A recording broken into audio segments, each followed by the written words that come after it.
Bonjour, chers toutes, chers tous, heureux de vous retrouver dans cette nouvelle vidéo qui va s'inscrire dans un autre roman fleuve, dans une autre saga, dans une autre saison que nous allons intituler tout simplement Mystère christique. Alors, quel est l'objectif de cette nouvelle saison?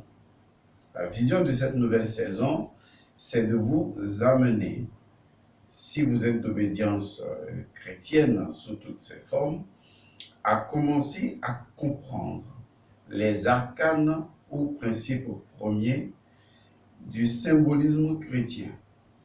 Donc, nous expliquerons ce que signifie la messe pour les chrétiens. Nous expliquerons les grandes fêtes qui ont cours souvent dans le milieu chrétien.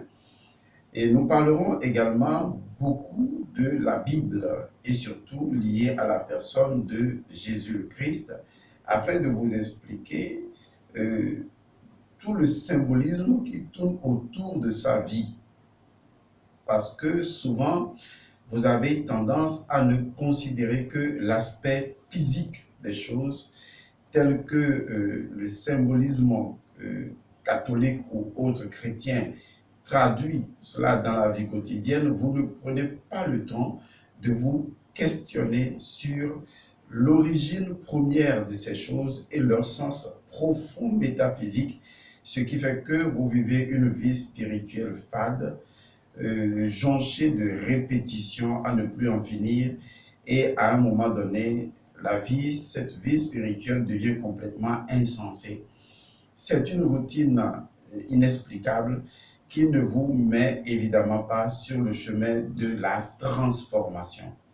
C'est comme si on vous imposait quelque chose à faire, on vous promet un ciel après, parce que vous auriez fait totalement ce qui était bien à faire, et à partir de ce moment, ben voilà, vous irez au ciel.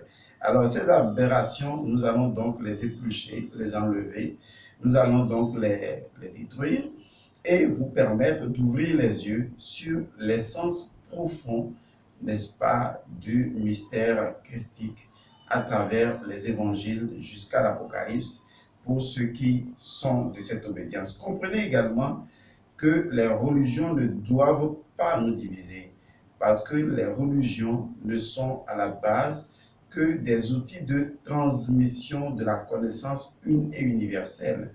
Et chaque religion a raison, selon son état de conscience ou son niveau de conscience et de compétence spirituelle. Chaque religion vous transmet tout simplement, de par ce niveau-là, sa parcelle de connaissance. Qu'elle soit limitée, qu'elle soit paradoxale, qu'elle soit parabolique, qu'elle soit symbolique ou symbologique, quelle que soit la façon dont cette religion traduit, disons, par sa conscience, sa compétence spirituelle, et bien cette religion a fait une approche de la divinité, et donc cette religion a raison selon son niveau de conscience. Mais c'est vous qui devez comprendre que vous n'êtes pas affilié de naissance à une religion et que vous pouvez transcender toute forme de religion et changer de religion si vous estimez que le niveau de conscience de cette religion ne vous permet pas de vous retrouver. Et sachez-le, Dieu n'en sera pas fâché pour autant, parce que Dieu n'appartient à aucune religion. D'ailleurs, il ne peut faire l'objet d'appartenance, parce qu'il est où elle est. Cette réalité est tout simplement impersonnelle. Et chacun personnalise cette réalité selon son niveau de conscience et de connaissance. Et donc, comprenez que vous ne devez pas être l'esclave ou les esclaves des religions. Vous devez vous affranchir même de vos religions et de vos prélats pour pouvoir connaître. Et il est important que je vous accompagne dans cette recherche-là et surtout que nous vous apportions les clés métaphysiques explicatives de tout le mystère christique afin que vous fassiez votre propre chemin transformationnel. Et c'est ce que ce roman fleuve, cette saga, va permettre de faire, adresser donc à toute l'humanité, mais surtout spécifiquement à ceux qui sont sur la voie chrétienne et qui pensent peut-être que les messages de notre chaîne YouTube ne les concernent pas. Vous avez tout faux. nous allons vous démontrer que il y a un mystère christique et que ce mystère est antérieur même à Christ, mais on vous l'expliquera selon le niveau de conscience que vous avez de ce que vous connaissez des évangiles, et on se basera essentiellement sur les évangiles pour vous les expliquer, et vous comprendrez in fine qu'il y a un travail et un cheminement personnel à faire au lieu d'être tout simplement un mouton béni oui qui dit ce qu'on lui dit de faire sans rien comprendre de ce qu'on lui dit et sans même s'inquiéter du fait qu'il n'y a aucune transformation qui se produit en lui, aucun éveil, et qui continue naïvement sa vie de mouton. Ce ne sont pas des injures, mais il faut savoir à un moment donné piquer en vous votre ego afin que par une crise de conscience, vous vous éveillez à la prise de conscience de ce que vous êtes réellement. Dans notre première vidéo, parce que beaucoup de gens m'ont demandé d'intervenir sur la fête des rameaux, mais tenez-vous bien, nous n'allons pas parler aujourd'hui de la fête des rameaux parce que la fête des rameaux est un élément singulier d'un corpus d'événements que nous allons exposer et arriver justement à la fête des rameaux et aussi justement à la fête de Pâques et de la résurrection de Christ.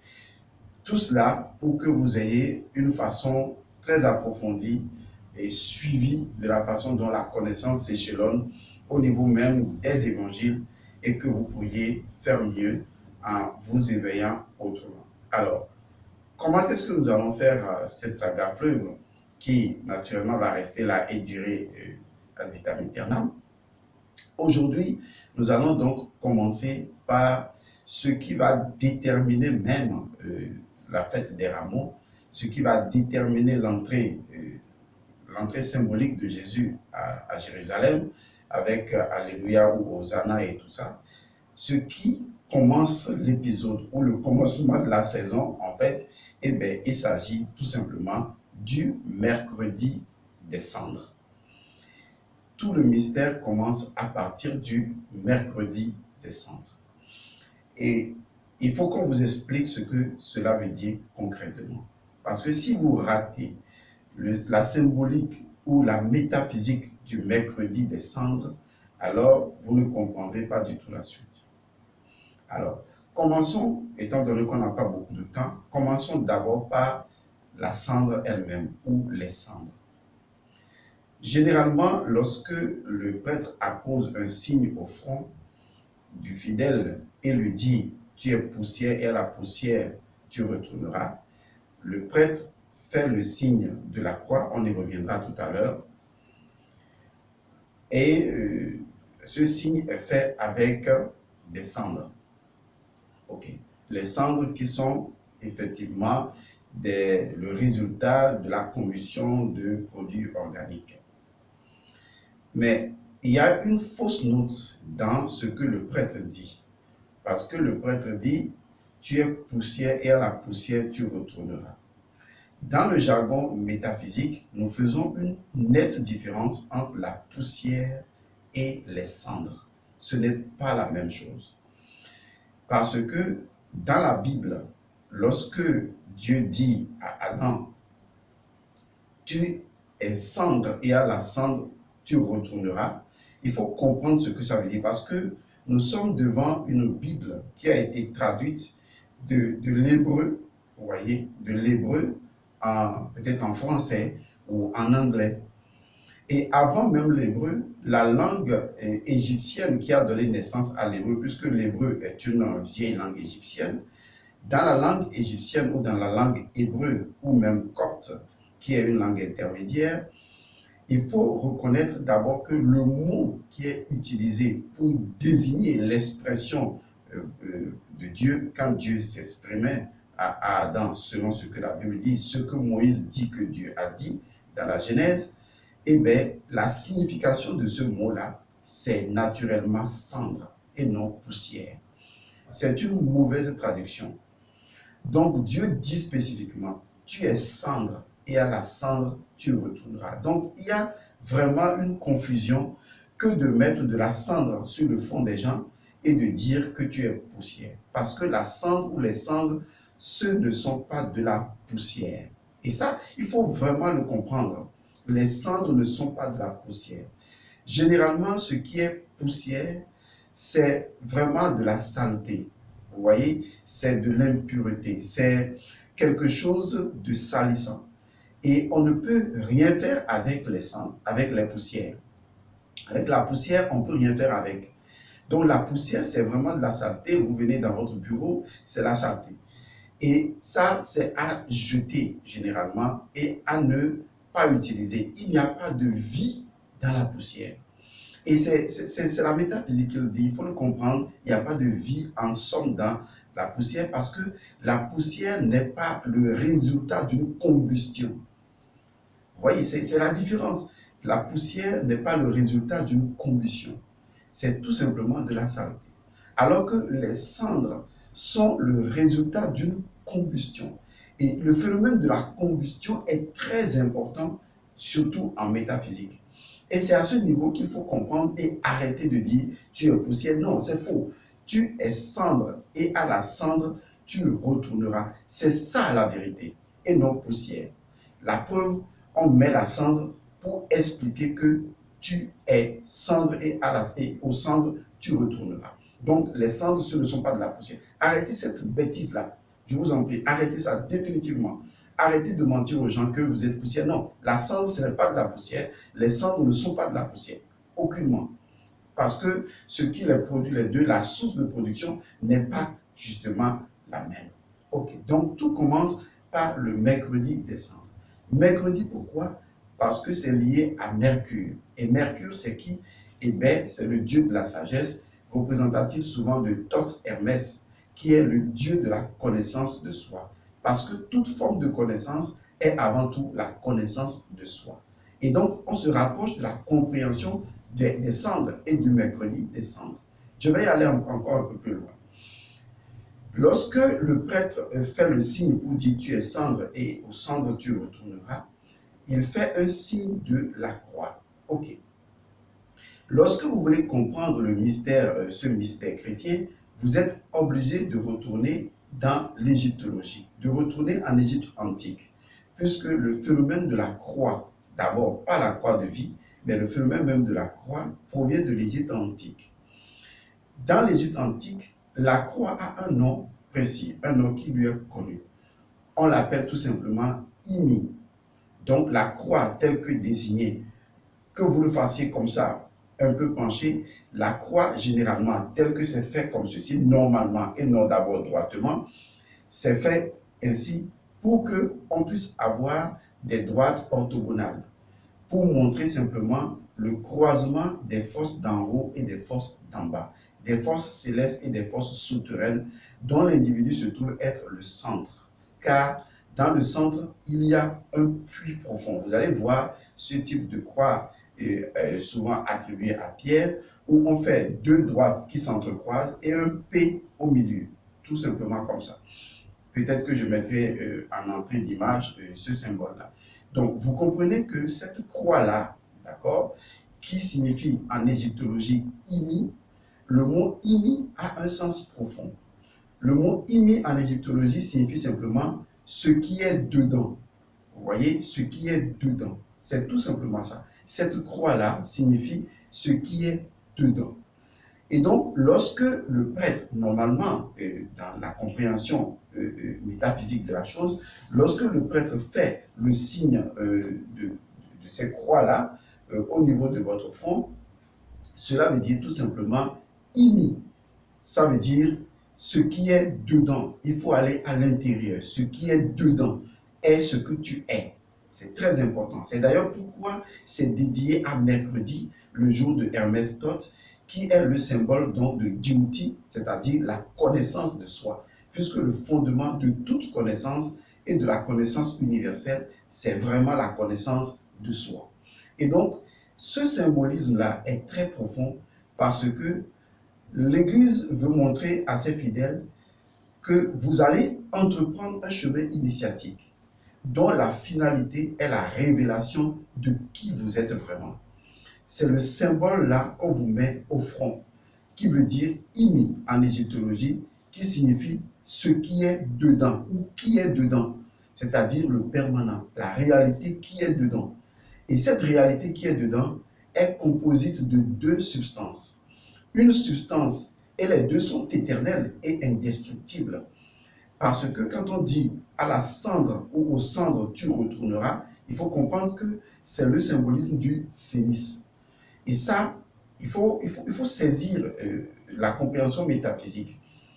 Lorsque on obtient les cendres ou la cendre, vous allez voir que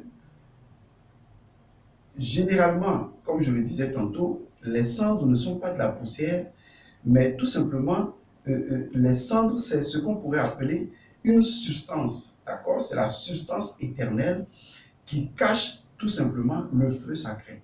Parce que sous la cendre, il y a toujours un feu vivifiant. Puisque la cendre est la combustion d'un événement, mais qui conserve au fond de la cendre une forme de chaleur. Et cette chaleur-là provient d'un feu qui réside à l'intérieur de la cendre ou des cendres. Et ce feu-là, c'est le feu sacré. Ce qui fait de la cendre la substance éternelle du feu sacré. Parce que c'est à partir donc de cette substance éternelle qu'on appelle les cendres que le feu sacré va recréer par le phénomène du phénix l'individu dans sa version d'origine. Ce qui veut dire que les cendres représentent ce que je pourrais appeler la connaissance de soi, l'authenticité de l'individu, le fait que l'individu est informe, qu'il n'a pas de forme et qu'il possède en lui-même ce qu'on appelle ce feu brûlant ou ce feu sacré, dont il est une combinaison d'une réalité immatérielle qu'on appelle le feu sacré et d'une réalité ou d'une substance éternelle, impérissable, indestructible, infinie, illimitée, qui est la cendre, qui représente un peu la mère du monde ou la substance éternelle à partir de laquelle le feu sacré va recréer un individu nouveau. C'est exactement ça le phénomène du phénix, qui renaît de ses cendres. Or, le phénix ne peut pas renaître de ses cendres tant qu'il n'y a pas un feu qui est à l'intérieur des cendres, qui va utiliser les mêmes cendres pour recréer un individu nouveau. Et donc, Ini, ce symbole qui est mis au fond, représente la connaissance de soi. Parce que ce qui est dedans est la vérité. Ce qui est dedans est le vrai vous. Ce qui est dedans, c'est que vous êtes à la fois le feu sacré et les cendres. L'un ne va pas sans l'autre. Le vrai vous, c'est cela. Quelque chose d'incompréhensible.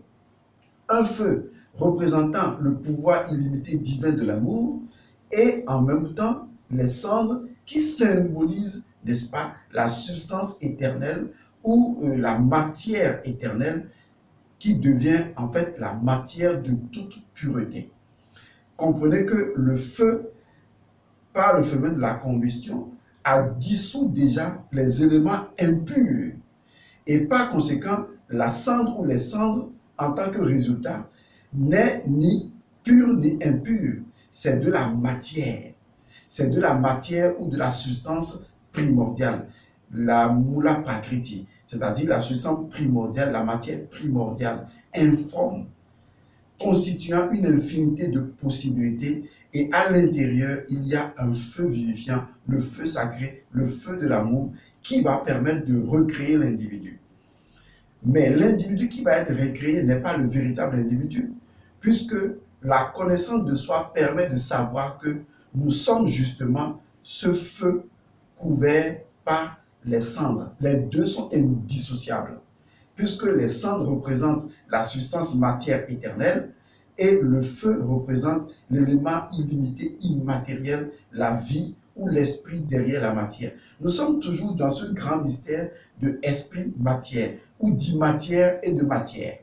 L'imatière représentant le feu caché sous la cendre ou les cendres et la matière représentant les cendres. C'est les deux éléments ou les deux événements spirituels à partir desquels tout peut être créé. Et si la question devait être posée à savoir qui suis-je, alors je sais parfaitement qui suis-je.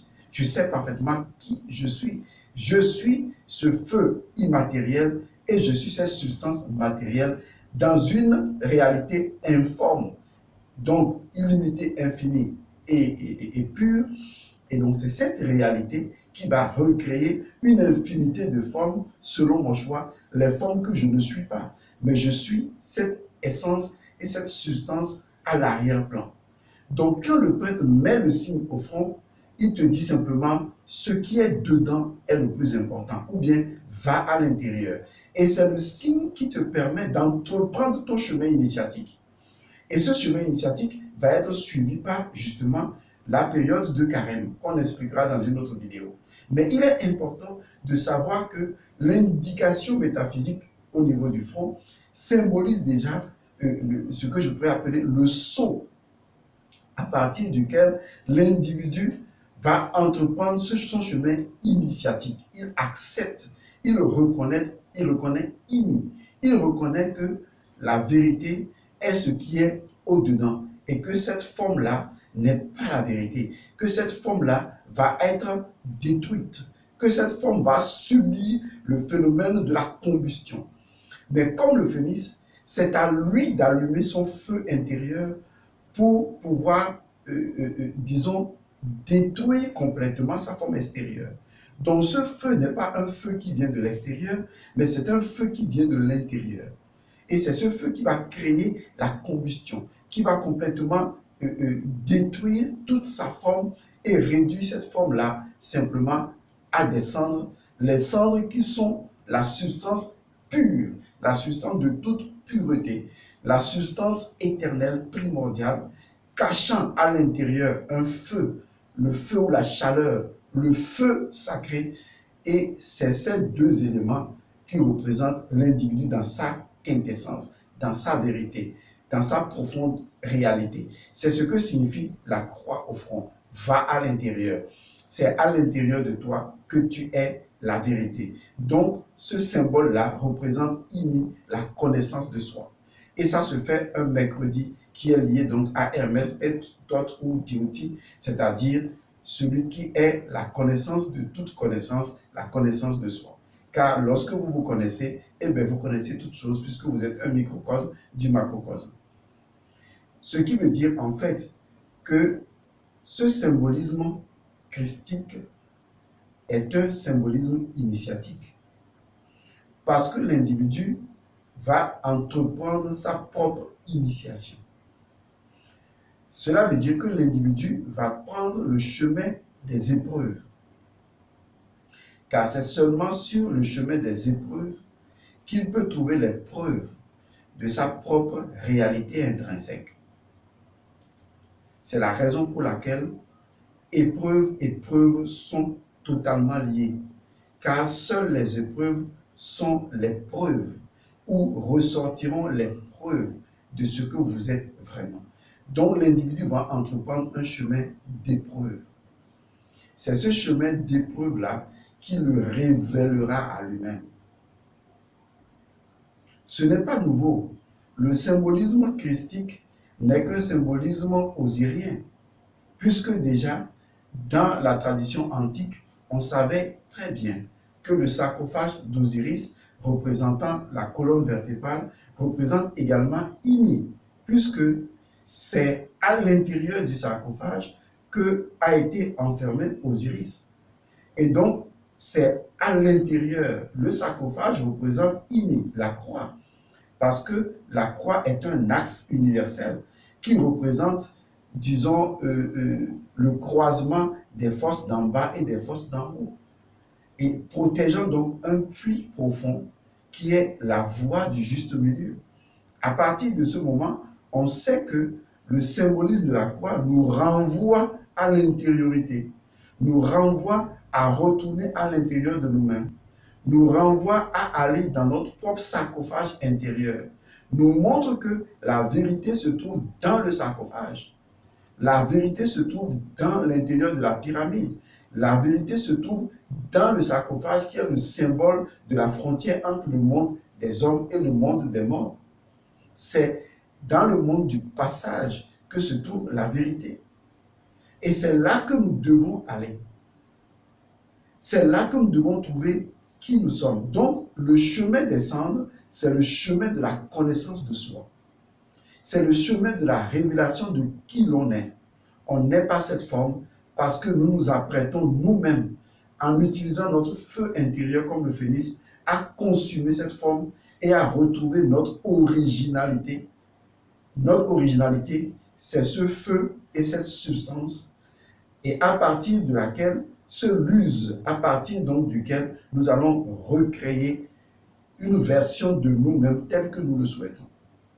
Et cette version ne sera pas nous, ce sera qu'une version élaborée par le vrai nous, c'est-à-dire les cendres à l'intérieur desquelles se trouve le feu. C'est ce que nous sommes réellement. Nous sommes l'informe, ce qui n'a pas de forme et qui va générer des formes. C'est là que se trouve Imi, c'est là que se trouve la vérité. Aujourd'hui, beaucoup de personnes perdent le chemin initiatique. Et tout ce qu'ils font, ou tout ce qu'elles font, c'est de se présenter. On leur dit, tu es cendre, enfin, l'autre mot, je ne vais pas répéter poussière, parce que ce n'est pas poussière, tu es cendre, et à la cendre, tu retourneras. Et puis les gens acceptent ça, ils disent, oui, je ne suis rien d'autre, je suis minuscule, et je n'ai aucune valeur. Ce n'est pas ce que ça veut dire. Au contraire, ça veut dire tout le contraire. Ça veut dire que votre forme-là n'est qu'une infime partie de toutes les possibilités de forme que vous pouvez générer. Et que cette forme-là est minuscule dans la grandeur de ce que vous êtes en réalité. Et ce symbolisme-là traduit la vérité de vous qui est l'essence de toutes choses. L'essence à partir de laquelle toutes les choses peuvent être créées. Vous êtes le feu sacré et la substance éternelle, les deux réalités à partir desquelles on peut recréer toutes choses. Donc c'est un symbolisme qui retrace en fait la vérité de votre intériorité et la grandeur de qui vous êtes. C'est le chemin de la connaissance de soi. Imi est le chemin de la connaissance de soi. Imi traduit ce qui est dedans. Donc ça vous retourne à aller sur le chemin intérieur, à prendre le chemin intérieur vers la révélation de qui vous êtes. Donc c'est un chemin de transformation de soi. Mais la vérité est la suivante. Est-ce que quand vous passez ce moment-là, est-ce qu'il se produit réellement une transformation de vous? Est-ce que vous avez l'impression que ce qui est né de la chair est chair? Bon, on a fini avec ce baptême-là. Mais est-ce que vous êtes en train de comprendre que vous êtes en train de prendre le chemin de l'esprit? Mais c'est ça, ce qui est né de la chair est chair. Maintenant, ce qui est né de l'esprit, eh bien, est esprit. Vous avez été baptisé par l'eau, ça c'est déjà passé. Mais il y a un autre chemin qui commence. Vous serez baptisé par le feu. Vous voyez, le symbolisme est là. Le feu est le symbole éternel de la vérité éternelle cachée sous la matière éternelle. Et c'est ce que vous êtes réellement. Et quand vous saisissez cette donnée-là, quand vous saisissez cette parabole dans sa profondeur et que vous l'intégrez à votre véritable nature, vous êtes prêt à mourir par votre propre volonté et à renaître par votre propre volonté. Et c'est ce qui va se passer après les 40 jours, qui constitue un moment qu'il faut expliquer. Arrivant donc au phénomène des rameaux avant la Pâque, il faut l'expliquer. Et ensuite, arriver à la Pâque, il faut expliquer ce mystère osirien qui est devenu un mystère christique. Il faut pouvoir vous faire comprendre qu'il s'agit d'un cheminement initiatique. Même pour les Égyptiens de l'ancien temps, c'était un cheminement initiatique. C'était volontairement que le hiérophante enfermait l'initié dans le sarcophage. Et l'initié est enfermé dans le sarcophage qui est le symbole de la croix ou de la colonne vertébrale, le symbole de Imi. L'individu est enfermé dans le sarcophage. Quand Jésus faisait son initiation en Égypte, il a été enfermé 3 jours dans le sarcophage. Maintenant, le rituel qui consiste à aller dans le sarcophage, c'est ça qui est désigné par Imi, le fait d'aller à l'intérieur. Car le sarcophage, il faut le comprendre sous 2 symboles. Il y a la pyramide et ensuite le sarcophage. La pyramide est le chemin qui nous conduit vers le sarcophage. Et à travers le sarcophage, nous entrons dans une autre dimension pour provoquer notre propre résurrection. Et ça, c'est si profond que seul un initié peut comprendre ce symbolisme-là. Donc, arrêtez de blasphémer les symboles universels. Et ces symboles universels, lorsqu'on les comprend et qu'on les suit et qu'on les intègre, ou qu'on a un bon maître capable de nous expliquer et de nous conduire sur ce cheminement initiatique de notre propre transformation, eh bien, une conscience renaît à l'intérieur de nous-mêmes. Car tout ce jeu parabolique n'est qu'une scène qui, en fait, ne fait que, de façon théâtrale, retracer une réalité qui est déjà accomplie à l'intérieur de nous-mêmes. Et donc, ces scènes paraboliques vont provoquer un rappel mémoire. Et ce rappel mémoire va nous aider à travailler sur nous-mêmes. Et ce travail sur nous-mêmes, c'est ce qui va se faire pendant le moment du carême et du jeûne. Parce que pour le moment, avec ce symbolisme de rappel de Imi, nous n'avons entrepris aucun chemin. Nous avons juste compris que Djimouti est notre guide, que Thoth Hermès est notre guide. Il est notre symbole. Il représente la connaissance de soi. Il est le symbole de l'éternité, de l'immortalité de nous. Et ces symboles-là sont représentés par la cendre ou les cendres. À l'intérieur, il y a le feu sacré. Et c'est les deux, l'immortel, le feu, et l'immortelle matière, on va l'appeler comme ça, l'immortel feu et immortelle matière, ou substance, voilà le mot que je cherchais, immortelle essence, immortelle substance, les deux constituant qui nous sommes vraiment. Et donc, Imi ou Djimouti nous retrace cette vérité-là et nous la comprenons et nous la saisissons. Et tout au long de notre carême, on va l'expliquer après, nous ne devons pas perdre de vue la vérité de ce que nous sommes. Et ces épreuves que nous passerons ne doivent que renforcer l'adhésion au fait que nous devons perdre les multiples formes de notre ego, parce que nous ne sommes pas ces formes-là. Nous sommes Imi, ce qui est dedans. Vous voyez? Et c'est cette vérité qu'on ne veut pas que l'individu oublie. Et c'est cette vérité qui est tracée sur son œil d'Horus. Et c'est cette vérité qui représente justement l'œil ouvert du troisième œil. C'est ce symbole qui retrace le serpent qui est positionné au front. Parce que l'individu doit provoquer sa propre résurrection, sa propre révélation. Je vous remercie d'avoir suivi donc cette vidéo. J'espère que vous avez compris que les symboles chrétiens ou christiques renferment des vérités profondes.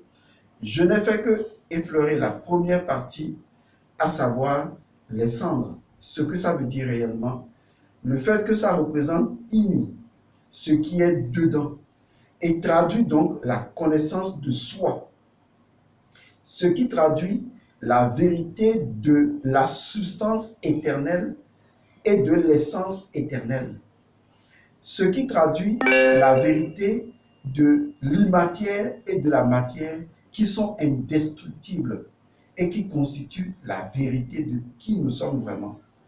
Et donc c'est de ce feu sacré et de cette matière blanche des alchimistes que nous allons reproduire une nouvelle version de nous-mêmes et encore mourir encore et renaître encore de nous-mêmes. C'est le moment de rentrer dans la pyramide, d'aller dans le sarcophage et de traverser le monde intérieur. Or, toute pyramide possède son souterrain. Et donc, nous sommes à la croisée des chemins. Nous sommes à la croisée des chemins, des forces d'en haut et des forces souterraines. C'est à nous de décider que nous pouvons créer les deux mondes et les équilibrer.